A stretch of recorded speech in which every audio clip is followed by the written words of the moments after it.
8월의 마지막 거래일 글로벌 비트 출발하겠습니다. 이번 8월은 특히 월 초의 폭락장부터 어제 엔비디아의 실적까지 미국 주식 하시는 분들이 특히나 더 고생하셨을 것 같습니다. 이제 딱 하루의 거래일을 남겨두고 있는 상황 속에서 다행히 간밤 뉴욕장 흐름은 아쉬움이 조금 남기는 했지만 아주 나쁘진 않았죠. 네, 그러게요. 엔비디아 때문에 우려감은 있었지만 그래도 경제 지표들이 지금 경제 상황 그렇게 나쁘지는 않다라고 하면서 어느 정도 잘 지지를 해줬던 것 같습니다. 그래서 저희는 잠시 후에 어떠한 경제 지표들이 쏟아져 나왔는지 좀 자세히 이야기 나눠보도록 하겠고요. 그 전에 체리넨코와 함께 간밤 시황 상황 확인을 해보겠습니다. 네, 3대 지수 종가부터 바로 확인해 보시죠. 뒷심이 조금은 부족했습니다. 상승으로 출발했다가 나스닥과 S&P 500 지수가 전강 후약 장세를 그리면서 결국에는 이렇게 약보합으로 돌려내는 모습이 나타났었죠. 그래도 이 GDP 결과가 양호하게 발표됐던 덕분에 하단이 어느 정도 지탱됐다라는 특징이 있었습니다. 그리고 그랬던 반면에 여러 가지 블루칩 대형주들, 우량주들이 강력하게 견조하게 올라준 덕분에 다우지수는 0.6% 상승세를 나타냈고요. 그러면서 오늘 다시 한번 사상 최고치 기록을 새로 쓰기도 했습니다. 히트맵을 열어서 전반적인 섹터별 분위기를 한번 확인해 보겠습니다. 보신다면 엔비디아를 제외하고는 나머지는 분위기가 그래도 양호했습니다. 혹시라도 엔비디아가 진짜로 10%나 떨어지고 전체적인 시장 분위기가 폭락으로 가면 어떡하나 우려하셨던 분들도 계시겠지만 다행히 그런 상황은 연출되지 않았던 것이고요. 엔비디아의 주가는 우리가 생각했던 10%보다 적은 6.4%의 낙폭을 기록한 채 거래를 마쳤습니다. 자, 그래도 많이 빠지기는 빠졌죠. 실적 결과가 좋았던 것에 비해서는요. 실적이 좋았는데 왜 이렇게 주가가 많이 빠졌는가? 사실 이 내용은 어제부터 지속적으로 팔로우업을 하고 계실 겁니다. 하지만 다시 한번 정리를 해보려고 들고 왔습니다. 이쪽에 보이시는 이 사진은 엔비디아의 분기별 실적을 시각화하고 있는 자료인데요. 제가 여기에 빨간색으로 박스를 쳐놓은 것이 이번에 발표된 분기 실적, 그리고 그 비교군이 되는 작년 2분기 실적이 되겠고요. 노란색으로 박스를 친 곳은 직전 3개 분기의 실적이 되겠습니다. 그리고 이 위쪽에 있는 것은 그 비교군이 되는 전년도 3개 분기의 실적이 되는 건데요. 딱 보시더라도 이 빨간색 두 개는 작년에 비해서 올해가 한 2배 정도 성장을 했구나, 이런 느낌을 받을 수가 있고, 이 노란색 박스를 비교했을 때에는 못해도 한 서너 배 정도는 더 늘어났다라는 것을 알 수가 있습니다. 그러니까 투자자들이 실망했던 포인트는 이 매출이 물론 122%나 급증하기는 했지만 직전 3개 분기에 비해서 성장의 폭이, 그러니까 성장률이 둔화했다는 데에 있었습니다. 예를 들어서 1분기, 그러니까 직전 분기죠. 361%, 그리고 그 이전 두 분기에도 300%대의 높은 성장률을 봤었는데 그 이후로 처음으로 100%라는 숫자를 받아들고 보니까 조금은 아쉬웠다는 평가가 있는 겁니다. 그리고 3분기 가이던스에도 약간의 실망 포인트가 있었습니다. 컨센서스 부합을 했는데 가장 강력한 예측치에 못 미쳤다라는 거죠. 325억 달러로 3분기 매출 컨센서스 를 내다 봤는데 최대 추정치가 379억 달러로 제시되고 있었기 때문에 여기에는 못 미쳤다라는 데에 약간의 아쉬운 포인트가 있었다는 겁니다. 자, 그럼에도 불구하고 실적 발표 이후에 월가 IB들은 줄줄이 엔비디아에 대한 긍정적인 콜을 보내오고 있습니다. 여기에 보이시는 이 모든 리스트가 실적 발표 이후에 변동된 투자 의견인데요. 매수 의견을 새롭게 제시하거나 재확인하거나 이렇게 목표가를 상향 조정하고 있는 펌들이 정말 많습니다. 이거보다도 한 2배가 넘게 더 많은데요. 가장 불리시하게 제시하고 있는 펌을 보신다면 이쪽에 있는 키방크죠. 목표가 180달러를 설정하고 있고요. 이는 현 종가 대비 52%가량의 상승 여력을 시사하고 있기도 합니다. 자, 다시 히트맵으로 돌아가서 그 밖의 섹터와 종목별 분위기도 확인해 볼 텐데요. 오늘 기술 섹터가 이렇게 그래도 보합권 정도에서 버틸 수 있었던 이유, 애플의 주가가 올랐던 덕분입니다. 1.5%의 상승세를 그렸는데요. 간밤 시티가 애플을 AI 탑픽으로 선정했습니다. 매수 의견과 함께 255달러의 목표가를 설정했는데 전일 종가와 비교했을 때 한 12.6%의 상승 여력을 시사하고 있습니다. 전체 AI 스마트폰 시장이 앞으로 연율 78.4%의 이 높은 속도로 성장할 것으로 전망하면서 애플이 이 시장에 제공할 기능들이 아주 핵심적이라는 사실을 지적하고 있습니다. 애플의 주가는 이제 1.5% 상승으로 거의 230달러 선 회복을 목전에 두고 있습니다. 다음으로 기술 섹터 조금 더 살펴보자면 보안 섹터 내에서 크라우드 스트라이크 홀딩스 실적 발표 이후에 3%대의 상승세를 나타냈다는 특징이 있었고요. 반도체 테마 내에서는 약간의 혼조세를 그렸습니다만 인텔의 주가가 2.7% 그리고 이 지도에는 없는 암홀딩스의 주가가 5%가량 오르면서 테마 방어에 나서는 모습이었습니다. 다음으로는 버크셔 해서웨이도 소식을 확인해 볼 텐데요. 전일 1조 클럽 가입이라는 마일스톤을 달성했죠. 그런지 하루 만에 오늘 또 새로운 기록을 세웠습니다. 이 BRKA 주식의 주가가 처음으로 70만 달러 선을 돌파한 건데요. 이제 내일이면 워렌 버핏의 94살 생일이 됩니다. 금요일에 이제 94살 생일을 버핏이 맞이하게 될 텐데 하루 일찍 생일 선물을 받아든 게 아닐까 이런 생각이 좀 듭니다. 0.84% 오늘은 오름세를 나타내면서 70만 2,320달러 선까지 가리키고 있네요. 자, 그 밖에 시장을 움직였던 특징주들도 확인해 보겠습니다. 첫 번째로는 이 미국판 다이소로 불리는 달러 제너럴 가지고 왔습니다. 자, 실적 발표 이후에 주가가 아주 큰 폭으로 폭락을 했는데요. 32%의 급락세를 그렸습니다. 연간 가이던스를 내려잡았기 때문인데 그런데 이 달러트리의 실적 결과를 보니까요. 지금 미국 경기 상황을 보여주는 한 가지 흥미로운 포인트가 있었습니다. 달러트리는 여러분도 잘 아시다시피 저소득층을 주로 타겟팅하는 리테일 업체가 되겠는데 그런데 이번에 실적을 보니까 매 분기 말월마다 매출이 급격하게 저하하는 패턴이 나왔다라는 겁니다. 그러니까 지금 그만큼 사람들이 아주 쪼들리는 예산 안에서 생활을 하고 있다라는 것을 시사하는 것이고요. 그리고 한 설문조사를 치러보니까 30%의 저소득층은 신용카드의 한도가 초과됐다라고 응답을 했다고 합니다. 그러니까 지금 미국 경기가 침체는 아니다 쪽으로 중론이 기울고 있지만 저소득층은 어려워하고 있음을 우리가 알 수 있는 것이고요. 미국 경기의 빈익빈 부익부 혹은 부의 양극화 현상이 심화되고 있다는 점을 시사하는 실적 결과였습니다. 달러 제너럴의 주가는 32%의 급락세, 이제 84달러 선까지 내려와 있는 상황이고요. 다음으로는 BNPL의 대표 주자죠. 어펌의 실적 결과 역시도 간밤 전해졌습니다. 4분기 EPS와 매출 각각 기대 이상이었습니다. EPS의 경우에는 주당 손실이었죠. 48센트의 손실폭이 나올 거란 예상과 다르게 14센트의 손실폭, 예상보다 훨씬 더 양호한 손실폭을 기록했다는 점, 시장에서 긍정적인 평가를 받고 있습니다.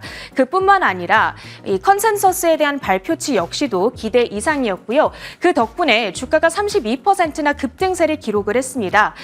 지난 2021년 IPO를 한 이래 한 세 번째 최대 상승률을 간밤에 기록하게 됐습니다.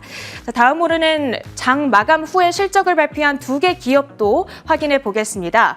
첫 번째로는 룰루레몬인데요. 실적 결과가 좋지 못했습니다. EPS와 매출이 각각 미스가 났습니다.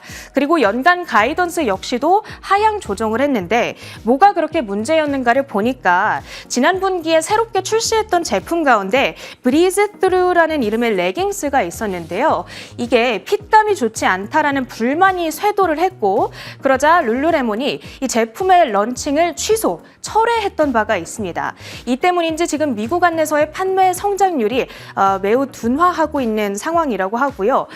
그로 인해서 시간의 거래에서 주가가 직후에는 한 10% 정도의 폭락세를 기록하기도 했었는데 현재는 오히려 상승으로 돌려내는 모습이 나타나고 있죠. 5.2%의 급등세. 자, 왜 이렇게 분위기가 반전되고 있는지 내용이 확인되는 대로 저희가 챙겨드리도록 하겠습니다.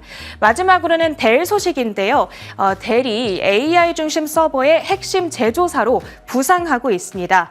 AI에 투자하고 있는 각종 기업들 그리고 클라우드 제공사들의 서버 수요가 지금 아주 폭발적으로 늘어나고 있고요. 그 덕분에 보시다시피 네트워킹 부문의 매출이 80%나 급증을 했습니다. 시간의 거래에서 주가 역시도 양호한 흐름, 현재는 4% 정도의 상승으로 약간 상승폭이 둔화되기는 했습니다. 자, 이렇게 장 마감을 나온 실적 발표들까지 챙겨봤고요. 계속해서 가장 중요한 외신 헤드라인들 살펴보시죠. 네, 첫 번째 헤드라인으로 경제지표 관련된 소식들 전해드리겠습니다. 간밤에는 여러 가지 경제지표가 쏟아져 나왔습니다. 잠정 GDP부터 신규 실업 청구 건수 그리고 이 PC에 대한 예비치까지 해당 경제지표들을 중요하게 꼽는 이유는 경제 상황 전반적으로 좀 설명을 해주고 있기도 하고 지금 이러한 상황에서는 금리 인하의 가능성에 좀 방향성을 잡을 수 있게 해주기 때문에 해당 지표에 좀 집중을 했는데요. 이 세 가지 지표가 예상보다 더 잘 나왔습니다. 어떠한 상황이었을지 자세히 살펴보도록 하겠습니다. 미국 상무부는 29일 2분기 미국 경제 성장률이 기존 추정치보다 개선된 흐름을 보였다고 발표했습니다. 계절 조정된 2분기 국내 총생산은 3%로 이전 발표된 속보치인 2.8%를 상회했고 1분기 확정치인 1.4%에 비해서도 크게 개선된 수치를 기록했습니다. 특히 미국 경제활동의 약 3분의 2가량을 차지하는 개인 소비 지출도 개선이 예상됩니다. 네, 이렇게 GDP가 공개가 되었는데 예상보다 더 잘 나왔습니다. 예상보다 더 뜨거운 지표가 공개가 되면서 더 탄탄한 회복력을 공개를 한 건데요. 사실 이번 지표들에 좀 주목하고 있었던 점은 경제의 회복력에 있습니다.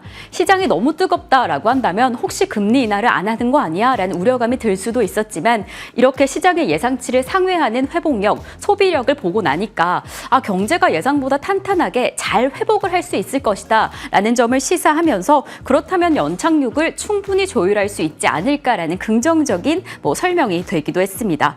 해당 그렇게 좀 긍정적인 해석이 돌기 시작하면서 그렇다면 이렇게 경제가 탄탄한 흐름 속에서 금리 인하에 대한 우리의 계획 잘 이어질 것이다 라고 어제 좀 긍정적인 흐름을 만들어냈습니다. 그래서 아까 저희가 오프닝에서도 말씀드린 것처럼 이 엔비디아발 AI 관련된 우려감 때문에 시장이 좀 흔들렸지만 이 PC 경제 지표의 탄탄함이 지금 소비가 탄탄하게 흘러가고 있고 지금 경제가 잘 회복될 것이다 라는 긍정적인 전망으로 지수를 지지해주기도 했습니다.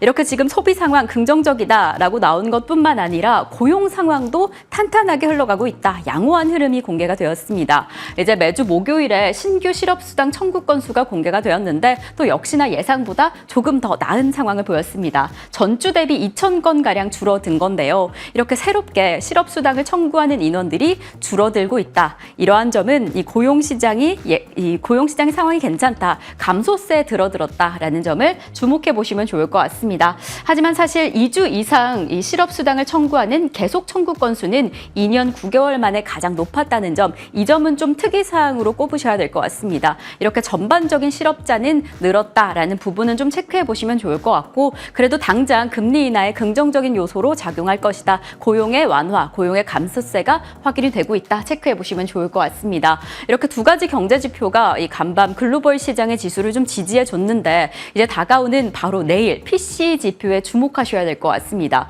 우선 간밤에는 PC 예비치가 공개가 되었습니다. 이 예비치에 따르면 시장의 예상치보다 조금 더 나아질 것이다. 역시나 좀 긍정적인 지표가 예상이 되고 있습니다. 헤드라인 PC 2.5%, 근원 PC는 2.7%로 지금 이러한 예상이라면 6월보다 상승폭을 늘려갈 것이다 라는 전망이 전망이 나오고 있는데요. 또 해당 지표에 따라서 금리 결정에 대한 가능성, 그 방향성을 잘 잡아갈 것으로 보여지니까요. 이제 내일 공개가 될 PCE까지 저희와 함께 체크해 보시면 좋을 것 같습니다. 자, 그럼 저희는 두 번째 헤드라인 넘어가 보겠습니다. 사실 테슬라 관련해서 좋지 않은 소식은 계속해서 전해졌습니다. 전기차 수요 둔화의 가능성이 강하게 보여진다. 그리고 바로 어제도 테슬라로 추정되는 차량의 화재가 이 미국의 주차장에서 발생을 했다라는 내용이 전해졌었죠. 사실 이러한 악재에도 불구하고 일각에서는 한 보고서를 통해서 매수 의견을 상향 조정하겠다, 매수 등급을 유지하겠다라는 의견이 쏟아졌습니다. 어떤 내용일지 자세히 살펴보도록 하겠습니다. 윌리엄 블레어는 최근 보고서에서 테슬라에 대한 투자 의견을 매수로 상향 조정했습니다. 보고서는 테슬라의 에너지 저장 사업이 과소평가된 자산이라며 테슬라가 애플과 유사한 에너지 생태계를 제공할 충분한 잠재력이 있다고 평가했습니다. 테슬라는 이미 2024년 2분기 에너지 저장 및 발전 사업에서 전년 대비 100%라는 큰 폭의 성장을 보였으며 이에 따라 장기적으로 이 부문이 더욱 주목받아야 한다는 의견입니다. 이렇게 전기차 섹터가 둔화한다라고 한다면 테슬라의 에너지 저장 사업에 집중해보자라는 의견입니다. 사실 이미 2분기 성적을 통해서 확인을 해봤다시피 이 테슬라의 에너지 저장 사업이 큰 폭으로 잘 성장하고 있음이 시사되었는데요. 해당 지표에서도 확인을 해볼 수 있다시피 이 성장률, 특히나 에너지 저장 장치에서 뛰어나게 나타나고 있습니다. 그래서 지금 이미 전체 매출액의 12%가량을 차지하고 있는 상황인데 지금의 성장률 연평균 50%까지 보고 있습니다. 이러한 성장률이라면 2028년까지 테슬라의 매출 정말 상당한 부분을 차지하지 않을까, 이 매출 그리고 주가의 견인을 강력하게 이끌지 않을까라는 가능성이 보여지고 있습니다. 특히나 여기서 테슬라가 가지고 있는 파워월과 메가팩이라는 에너지 저장 시스템이 있는데요. 지금 해당 테슬라의 기술 상황을 살펴보면 정말 매년 엄청난 속도로 해당 기술을 발전시키고 있습니다. 그래서 원래 개발을 했을 때는 5년에 50만 개가량이 생산 가능했다라고 한다면 지금 파워월 같은 경우에는 1년에 70만 개가량이 생산 가능하다라고 합니다. 이러한 속도로 지금 전반적인 전력 공급 그리고 전력 수요 부족에도 좀 큰 해결책이 될 수 있지 않을까라는 생각이 들고요. 그래서 전반적인 흐름, 테슬라의 주가 상승폭까지 계속해서 체크해 보시면 좋을 것 같습니다. 자, 그럼 저희는 세 번째 헤드라인 넘어가 보겠습니다. 이 애플 관련된 소식인데요. 또 오늘 시장 안에서 AI 소식을 빼놓을 수가 없을 것 같습니다. 이 애플이 AI 관련된 투자를 조금 더 늘리겠다라는 의지로 보여지는데요. 어떤 내용이었을지 자세히 살펴보도록 하겠습니다. 월스트리트 저널에 따르면 애플은 미국의 저명한 벤처 투자사인 캐피탈을 주도로 약 10억 달러의 추가 자금 조달을 논의 중입니다. 오픈 AI의 기존 최대 투자자인 마이크로소프트도 추가 투자에 나설 것으로 보입니다. 애플은 지난 6월 연례 세계 개발자 회의 2024에서 자사의 첫 AI 시스템인 애플 인텔리전스를 공개하며 챗 GTP의 도입과 함께 오픈 AI와의 협력을 예고한 바 있습니다. 네, 이렇게 애플 오픈 AI의 투자 관련해서 월스트리트 저널의 단독 보도가 전해졌습니다. 아까 직전에 이 체리 탱커가 전해준 것처럼 애플 C티사에서 AI 원픽, 원탑 기업으로 꼽혔다라는 소식이 전해졌는데요. 우선 해당 소식은 애플이 생각보다 보유하고 있는 AI 기술이 괜찮다, 그리고 앞으로 전망이 괜찮다라고 해석이 되었는데 역시나 애플도 이 AI에 조금 더 투자를 늘리겠다라는 의지로 보여집니다. 그래서 많으면 10억 달러가량의 투자금을 예치할 것이다라는 예정치가 공개가 되었는데 정확한 투자 일정은 공개하지 않은 상황입니다. 사실 오픈 AI의 구조를 잘 살펴보면 이미 지난 1월에 이 마이크로소프트로부터 100억 달러가량의 투자금을 받은 상황입니다. 그래서 그 이후에 마이크로소프트가 49%가량의 지분을 소유하고 있는 상황인데 이러한 경쟁 구도에 애플이 어느 정도 적극적으로 참전하겠다라는 의지가 보여집니다. 사실 오픈 AI 그리고 마이크로소프트 AI 시장 안에서 정말 엄청난 경쟁력을 가지고 있는 기업인 만큼 해당 경쟁에 참전을 하게 된다라고 한다면 이 애플의 AI 관련된 움직임이 좀 기대가 되는데요. 사실 엔비디아 실적 공개 이후에 AI 시장에 대한 우려감이 조금은 고조됐습니다. 정말 우리가 우려하던 거품론이 실제로 일어나는 게 아니냐라는 우려감이 일각에는 있었지만 그럼에도 불구하고 애플의 해당 움직임 그리고 일부 발언들을 확인을 해보면 아직 걱정할 때는 아니다라는 이야기도 함께 나오고 있습니다. 지금 추정치를 확인을 해보면 보면 생성형 AI 시장 특히나 2028년까지 2,020억 달러 규모까지 성장할 것이다. 역시나 폭발적인 성장세를 좀 예측을 하고 있고요. 연평균 40%까지 성장세 예측을 합니다. 그리고 어제 공개가 된 그리고 간밤에 공개가 된 일부 발언들을 확인을 해보면 AI 시장의 성장 스토리가 여전히 유효하다라는 제목의 리포트를 많이 내놓았습니다. US뱅크 웰스에서도 지금 이 시점에서 AI 비관론을 펼치기에는 좀 이른 시점이다. 여전히 더 많은 상승 여지가 있다라는 발언을 한 상황이어서요. 지금 이 시점에서 너무 좀 실망을 하기보다는 해당 움직임에 발맞춰서 기대를 해봐도 좋을 것 같습니다. 그리고 사실 이미 아마존도 엔스로픽에 60억 달러 규모의 투자를 결정을 한 상황이고 구글과 메타 측에서도 자체 AI 모델을 직접적으로 개발을 하고 있는 상황이어서 여러 가지 기업들이 여전히 AI에 대한 투자를 늘리고 있다. 여전히 큰 관심을 가지고 있다 정도로 해석해 주시면 좋을 것 같습니다. 자, 그럼 저희는 계속 이어서 상품 시장 소식 전해드리겠습니다. 저희가 어제까지만 해도 WTI 리비아 생산이 단기적인 이슈로 그칠 것이다 라는 소식이 전해지면서 좀 감소하는 흐름이 보였는데 다시 한번 감산 소식이 확인이 되었습니다. 이라크 측에서 그리고 리비아 측에서 감산 소식 생산 차질이 확인이 되면서 간밤에 1.87% 상승을 했고요. 그리고 금리 인하에 대한 기대감에 금값 또 한 번 상승합니다. 0.91% 상승하며 간밤 거래를 마쳤습니다. 이상으로 글로벌 비트 전해드렸습니다.